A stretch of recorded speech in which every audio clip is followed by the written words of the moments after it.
This is Paul Garcia of ProjectSpurs.com, and let's review why the Spurs waived Chandler Hutchison.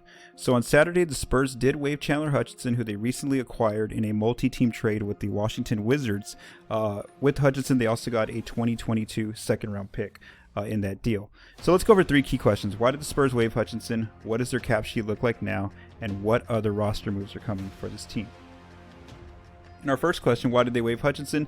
This kind of made sense. It wasn't too surprising why they waived Hutchison. He was on the final year of his deal where he was going to make $4 million. He still gets that salary, but he does end up getting waived here. He was going to become a restricted free agent next summer if the Spurs tendered him a qualifying offer. Well, now they don't have to go through that process. His cap hold will be removed from their books. When we look at his situation, he had no experience with the team coming into this team. He was at a position that's already stacked at the wing position. The Spurs have several players. So again, it wasn't too surprising that they ended up going with the waive route for Hutchison. They probably didn't have a lot of trade deals from other teams for him. What does their cap sheet look like now? Well, it's going to kind of still stay the same. The Spurs will still be $5.4 million over the cap for this season with Hutchison gone.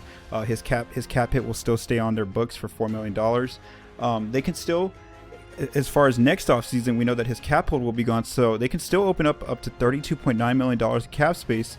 But that number is interesting because you have to see how they get to that number. In order for them to get to that $32.9 million in cap space next summer, they have to waive all their players on non-guaranteed salaries, and also they have to let all of their free agents walk in free agency. So again, that's how they can still open up that $32.9 million in cap space next offseason.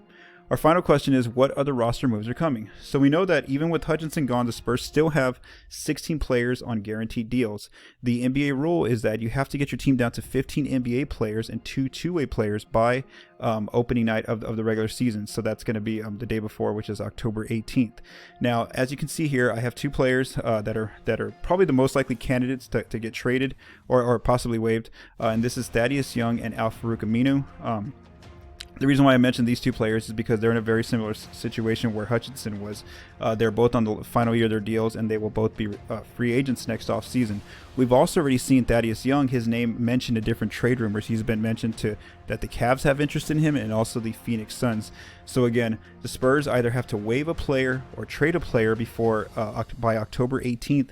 And so we'll see if it's either Thaddeus Young or if it's al-farouq, or who knows, maybe it's another player on the roster. But again, that's kind of where the situation stands for the Spurs now that they have officially waived Chandler Hutchison. So for Project Spurs, I'm Paul Garcia.